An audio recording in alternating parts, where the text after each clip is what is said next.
Welcome to the Thought Leader Interview Series. I'm Vicky Castori, editor of Packaging Technology Today. In this episode, we're discussing sustainability. PMMI's Director of Custom Research, Rebecca Marquez, will be sharing insights from a recent PMMI Business Intelligence report and panel discussion she has moderated with consumer packaged goods manufacturers, contract manufacturers, and OEMs. Thank you for joining me, Rebecca. Thank you for having me, Vicky. Well, to start, Rebecca, can you share an upshot of the key findings from your research? Absolutely. So we have done two products at PMMI. We released a product on sustainability in 2023, and we've decided to update it this year to see if anything had really changed. And one of the main findings that we found this year is that the clear priority for brands is recyclability. It's definitely a priority in 2025. Over 80% of the survey respondents that we reached out to said they are more likely to increase the use of recyclable materials. Now, this is a major finding given that in 2023, compostable was the clear winner. If you read our report that we did in partnership with Ameripen, it was all about compostables by a lot. So this is a big change. Now we're really focused on recyclability. When we would talk about the compostable finding, it was just a surprise to us because currently we don't have the infrastructure in the United States for compostables at that scale. And somewhere along the line, brands have noticed that or have become aware of that lack of infrastructure because compostables have really slowed down. They were projected to grow at 15 to 16% CAGR in 2023, and that's huge. And now they have really slowed down quite a bit. So it does seem like awareness about the feasibility, the current feasibility of those materials is really on the rise. I'm not saying that it's not feasible because it is feasible, but we just have to get there in the United States. Um, in 2025, end users also reported that existing packaging machinery often can't accommodate sustainable materials. It's become a real issue.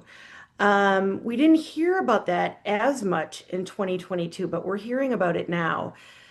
In 2022, about 50% of brands, or we'll call them end users, said that packaging machinery was one thing that was keeping them from achieving their sustainable goals, their sustainability goals. And that hasn't changed in the couple of years since we've done that report. It's still about 50% who are saying that it's machinery that's keeping them from reaching those goals. And that has to change. It's not so easy to just put a new type of material on a piece of machinery. It's really complicated. I was unaware of that until I did a best practices for it. Sometimes you won't even be able to get it to run at all, and you have to buy a new piece of machinery. So when we talk about these rollouts with where we're transitioning materials to all recyclable, all compostable, all a new type of material, that is really challenging for a brand if they're faced with the possibility of having to purchase all new lines, all new machinery. Brands, in some cases, even if you're a large brand with the funds, they don't want to do that. I mean, it's just cost prohibitive. Those are probably the biggest findings. That's really interesting from the machinery standpoint. And then from your research, from the consumer standpoint, what role do consumers play in driving or hindering the adoption of sustainable packaging? And how can companies best engage them to understand the challenges they're facing and, make this work out?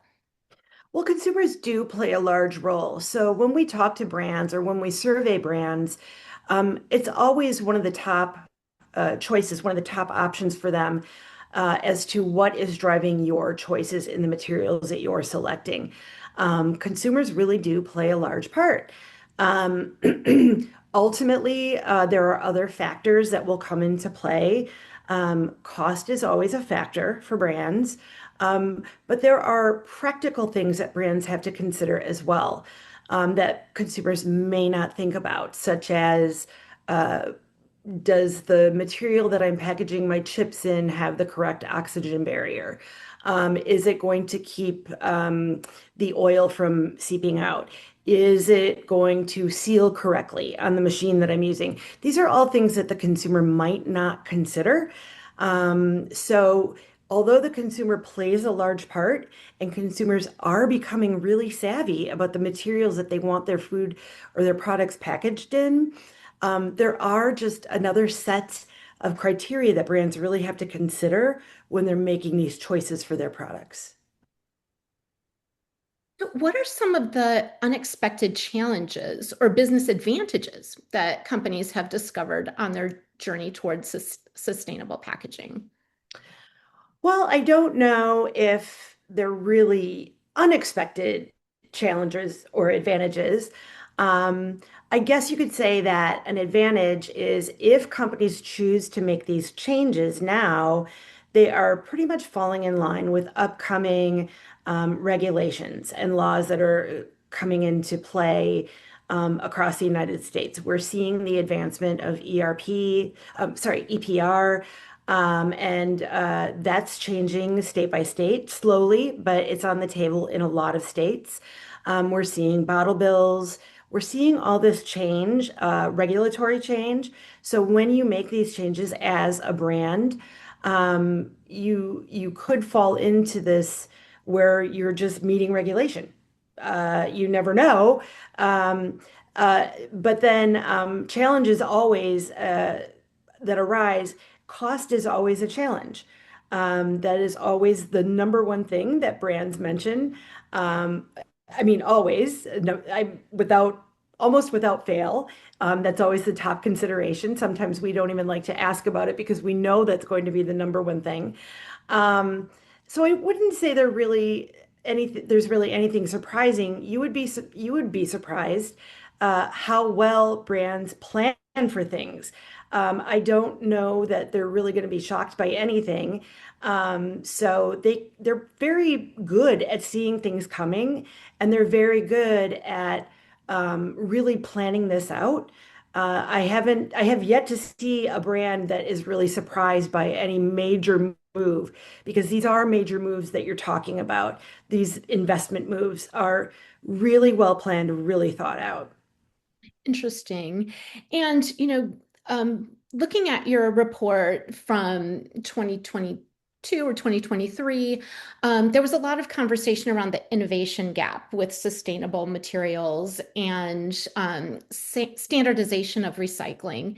So, can you shed some light on your conversations about standardization of recycling today and, what's happening in terms of innovative materials?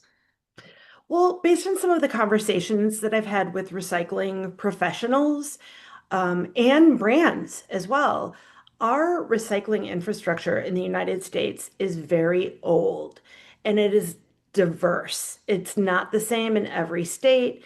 We're really lagging behind other countries in our technology as far as what we can recycle or how we're recycling it.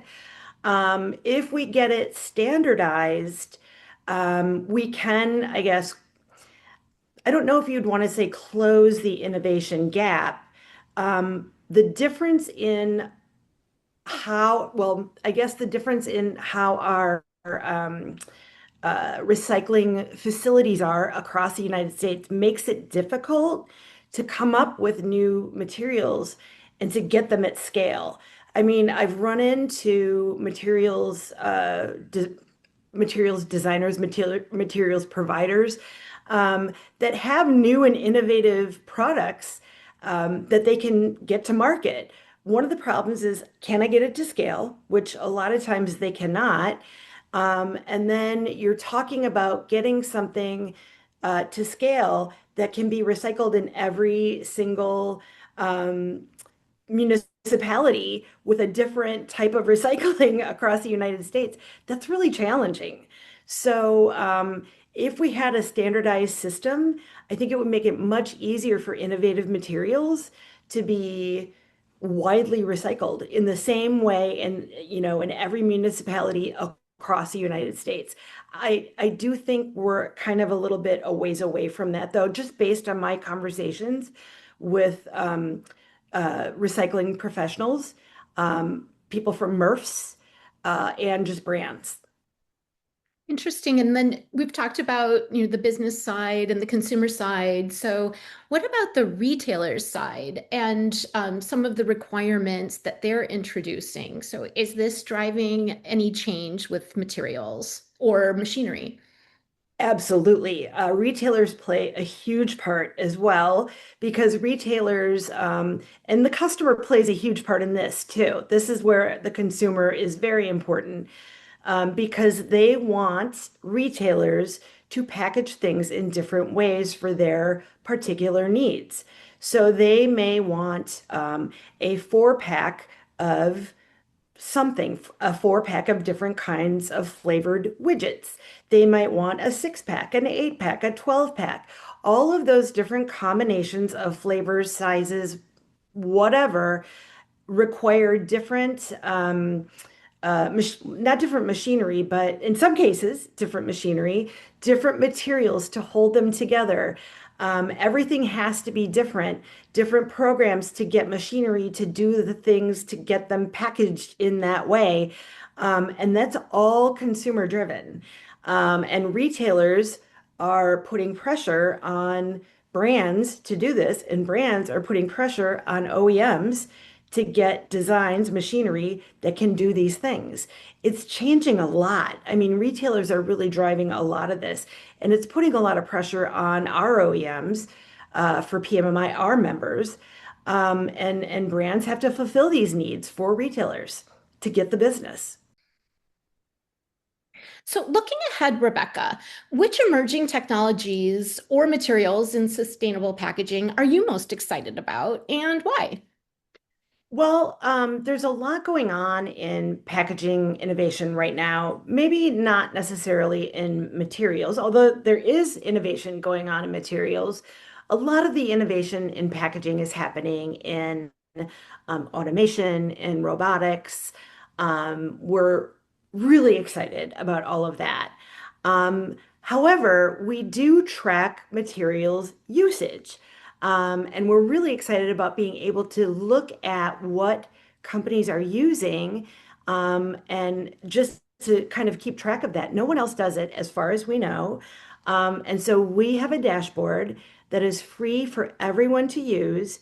And it's got probably by the end of Pack Expo Las Vegas, it's going to have hopefully about 40,000 data points.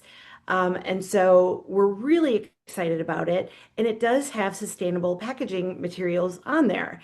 And we can see what's being used, what's not being used, what's sort of falling out of vogue, I guess you could say. And we're really excited about that. You can go to pmmi.org/materials and it is free for you to use. And you can slice and dice the data however you'd like. And the data comes from our Pack Expo attendees. They have to fill out on the registration form information about the materials that they're using. So please, I encourage you to go and look and see what brands are using which materials and which they're not, and which they're replacing. So we're very excited about that, and we want you to use it. We want everyone in the industry to use that. PMI has so many fantastic resources, and we'll include those in the description on the YouTube video if you want to click through and see any information that Rebecca is sharing with us during our chat. And in closing, do you have any tips you'd like to share with our viewers for sustainable solutions they can find before or during Pack Expo Las Vegas? There is going to be so much at Pack Expo Las Vegas. So before you even get to the show, on the website, we have a sustainability finder. So you can look up suppliers that are green. We have PMMI Green, and that is kind of our system that we use that we give to suppliers that meet certain criteria. And if you want to find a green supplier, you can go to that on the website on pmmi.org and find those suppliers before you even get to the show. So you can make a plan before you even get there, or once you're there, you will be able to use Sustainability Finder at the show, on the show floor as well. And then once you're there, we also have Sustainability Central, which is going to be really great. And that is a whole area that includes a stage with sustainability topics. We're going to have topics on changing legislation. We're going to have topics on sustainability in e-commerce. We're going to have topics on how consumers are impacting sustainability. It's going to be a lot, and it's of course naturally free. So please go. You can attend all the talks, some of the talks, whatever you want. We also have a reusable packaging pavilion, so that also is sustainable focused. So please, we're going to have a lot of solutions at Pack Expo Las Vegas. I encourage everyone who has an interest, and even if you don't have an interest, please go and learn about this. It's very, very important, and it's really, you should go and just check it out. Well, I'm definitely going to go, and I'm sure all our listeners are as well. And I can't wait to see you there. Yes, yes, same. Thank you for sharing your expertise, Rebecca. This has been very insightful. And be sure to check out Rebecca's recurring columns in Packaging Technology Today. So thank you, Rebecca. Thank you for having me. So you've been listening to PMMI's Director of Custom Research, Rebecca Marquez. For a link to PMMI's report and the other resources that Rebecca has mentioned, you can check out our YouTube description, and you can go to packagingtechtoday.com/videos. Thank you for watching.